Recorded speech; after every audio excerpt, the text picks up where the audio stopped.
For those of you who know D&D 5th edition already and are playing Baldur's Gate 3 thinking you know the rules in this game, you'd be wrong!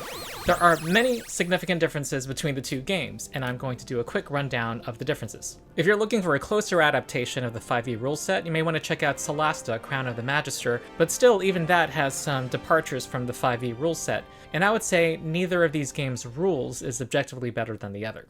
I need to give credit where it's due. Many of the changes that I go over in this video I got from the BG3 Wiki that is maintained by the community. The changes I go over in this video were true as of August 7th when this wiki was last updated, and I thought a video would be helpful to the community, and I reorganized the info to make it easier to digest.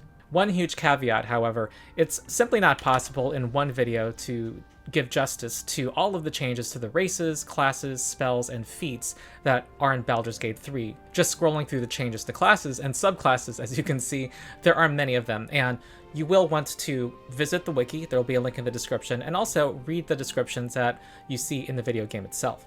I'm going to be focusing in this video on the more universal, fundamental changes that are in the rule set that affect all characters. If you enjoy this video, of course, like and subscribe, but also check out the video I made, which is a tutorial of the user interface and quality of life tricks that will help you in your playthrough of Baldur's Gate 3. And it can't be a Rules Lawyer video without some opinion. I realized after I purchased this game that I violated my own boycott of Wizards of the Coast, the publisher of Dungeons & Dragons. Baldur's Gate 3 is published both by Wizards of the Coast and by Larian Studios. I give more info on the boycott in this video, link in the description.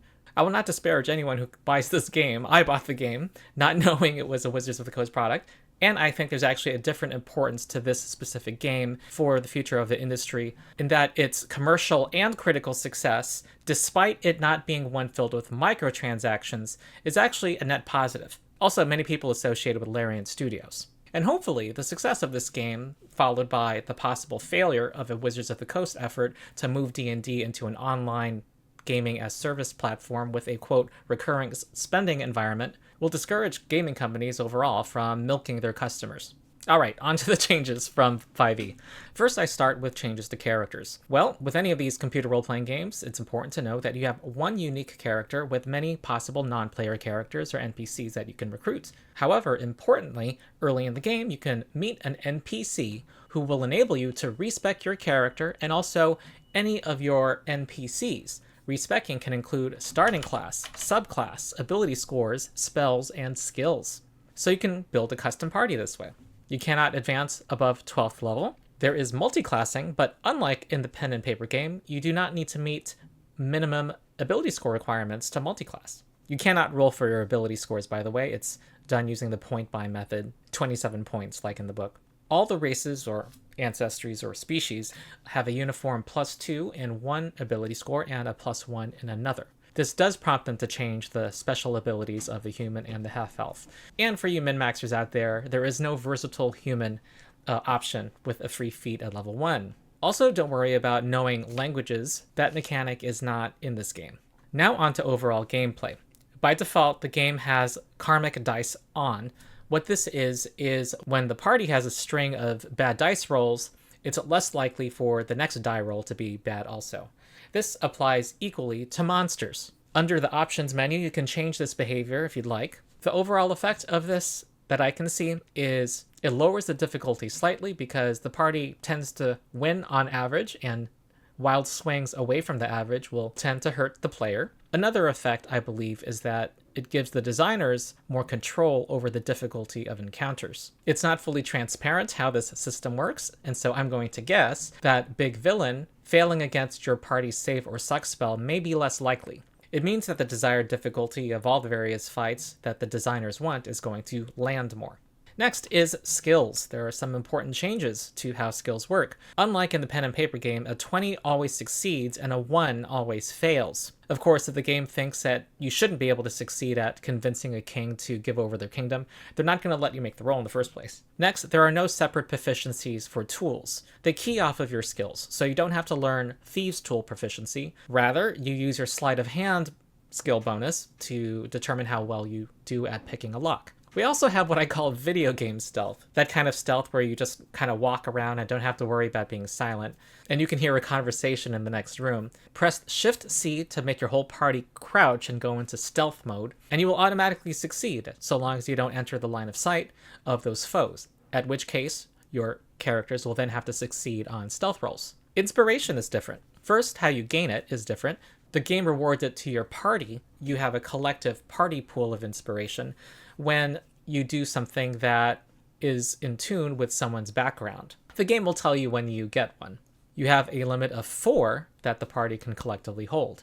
Also, you get to use your inspiration after you see the result of a die roll. A prompt comes up to let you use your inspiration to reroll. Next is resting, which is different in Baldur's Gate 3. Whereas in the pen and paper game, you can do a 1-hour short rest any number of times per day. You can do 2 short rests per long rest. And long rests have nothing to do with how much time has passed. You just start a long rest when the game allows you, but you need to spend supplies in order to do that long rest, which are a finite resource that you gather during the game. Also, short rests always give you 1/2 of your maximum hit point total. You don't have to futz with hit dice. Changes to combat. First, initiative. Sometimes you and other party members will have effectively the same initiative count. When that's the case, you can decide among those characters only who gets to act first by clicking on the character you want to act now. This does not mean that you can delay until after some monsters act, just like in 5e. Also, importantly, we do not have the ready action in 5e either. There is no walking through allies. In the pen and paper game, you can walk through your allies and treat it as difficult terrain. Not here. However, there's an important way to get around this in the game that I'll cover in a minute. There are no rules for cover, so if another creature is between you and that foe, you can fire your bow or cast your spell, and they will not get a +2 or +5 bonus to their armor class. There is more verticality, and this is understandable if you consider that all the action, or most of the action, they want to put it on the computer screen, so things are more tall than wide. This also necessitated many tweaks to distances. For example, the ranges of spells have been changed and made more uniform. I believe 60 feet or 20 meters is the usual range. Dark vision is 40 feet, while superior dark vision is 80 feet. Also, the game does not tell you this, but when you make ranged attacks, you get a bonus when you're at least 10 feet higher than your target. You get a +2 bonus to your attack. And the opposite is true when you are at least 10 feet lower than your target. So that makes the jump action very important, which is one of the new actions I'll cover in a minute. Changes to actions from 5e. First, drinking a potion is a bonus action, which some of you may be surprised is not true in 5e. Many DMs allow this as a house rule. Use an item requires your main action according to the player's handbook. Also, if you are dual wielding your offhand attack, you can make as a bonus action without having to commit your main action to attack. There are some key actions not available from 5e.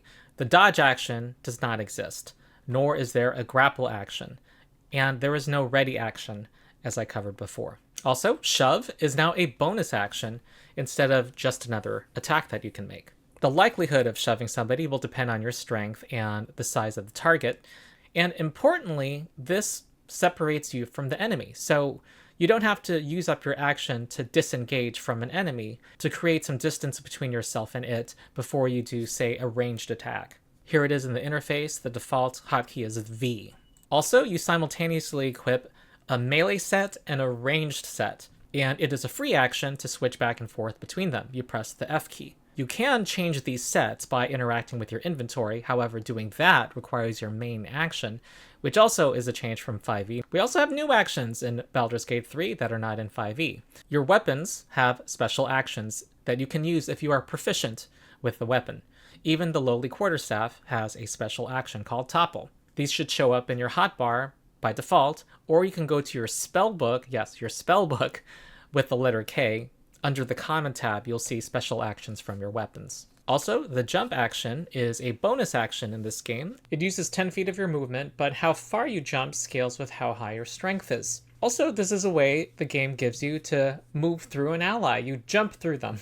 You can also make some amazing vertical jumps in this game to get that +2 bonus to ranged attacks that I talked about earlier. Throw is a very important action. Not only can you throw enemies some distance, but you can do many things with thrown items, and this is how you heal your ally with a healing potion in this game.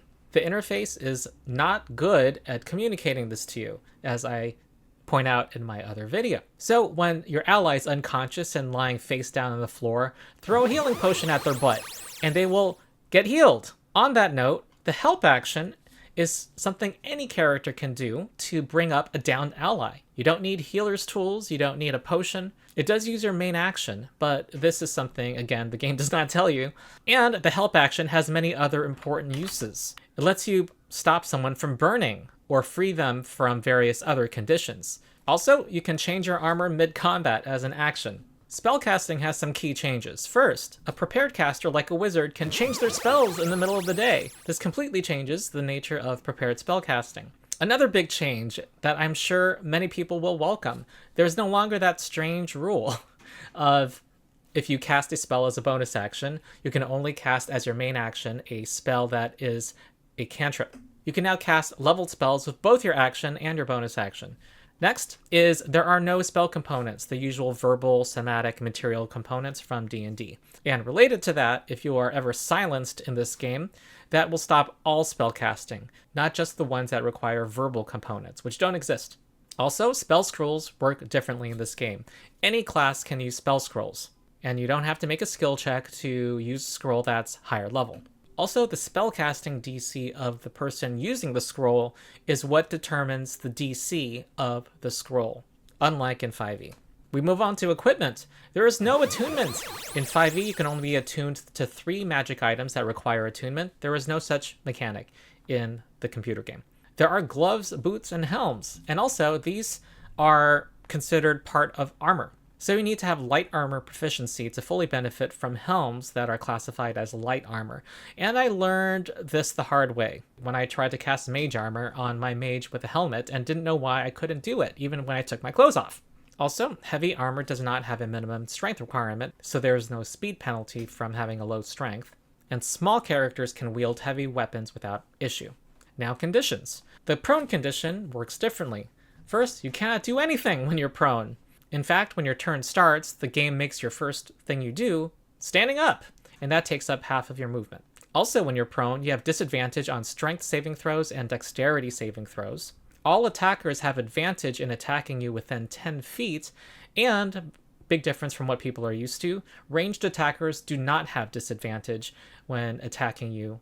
So stand up quickly, and your ally can use the help action to make you stand up. When you're blinded, you can make opportunity attacks, and you can make range attacks within 15 feet. Being encumbered not only reduces your speed, but also affects things like jumping and climbing in this game. Being frightened not only prevents you from moving closer to the source of your fear, but prevents you from moving at all. There's also a stronger condition called fearful that makes the creature flee. And this wouldn't be a Larian Studios game without there being people set on fire. And the wet condition prevents that from happening, but it does make you vulnerable to cold and lightning damage. So that's it. I hope this was a useful rundown of the main changes. Also, don't miss my tutorial on Baldur's Gate 3 and how to navigate the UI and some quality of life changes that will improve the game for you. Also, my usual plug, if you really enjoy the computer game and want to check out the pen and paper version, also check out Dungeons & Dragons offshoot called Pathfinder 2e. All of the rules for that game are free online. Also support my Patreon, where you get exclusive access to videos and 7-day early access to many of my videos, and join the Discord community where people talk about Pathfinder 2e and gaming. So that's it. I've been Ronald the Rules Lawyer, and I hope you enjoyed the video. See you next time.